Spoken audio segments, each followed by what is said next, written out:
అండి అందరికి నమస్కారం. మీరు ఎస్బీఐ బ్యాంక్ కస్టమర్ అయితే కనుక మీరు బ్యాంక్కి వెళ్ళకోకుండా ఆన్లైన్లో డెబిట్ కార్డ్కి ఎలా అప్లై చేసుకోవాలో ఒకసారి ఈ వీడియోలో చూద్దాం.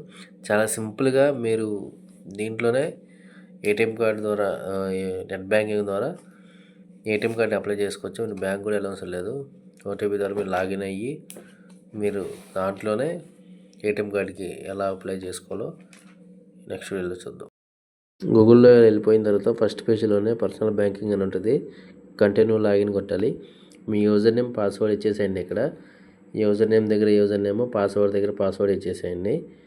కింద క్యాప్చా కూడా ఉంటుంది. ఆ క్యాప్చా కూడా ఇచ్చేసేయాలి.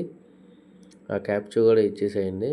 కొన్ని సెక్యూరిటీ రీజన్స్ వల్ల నేను పాస్వర్డ్ పెట్టాను. కింద క్యాప్చా కూడా ఇచ్చేసేయండి. క్యాప్చా కూడా ఇచ్చేసిన తర్వాత లాగిన్ కొట్టండి. లాగిన్ కొట్టిన తర్వాత వన్ టైం పాస్వర్డ్ వస్తే ఆ వన్ టైం పాస్వర్డ్ కూడా ఇక్కడ ఇచ్చేసేయండి. సబ్మిట్ కొట్టండి. వన్ టైం పాస్వర్డ్ ఇచ్చిన తర్వాత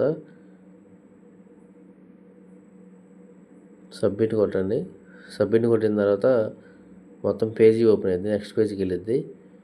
మన పేరు అన్నీ వస్తాయి. కింద మన అకౌంట్ నెంబర్లు ఏమేమి ఉన్నాయి అన్నీ వస్తాయి.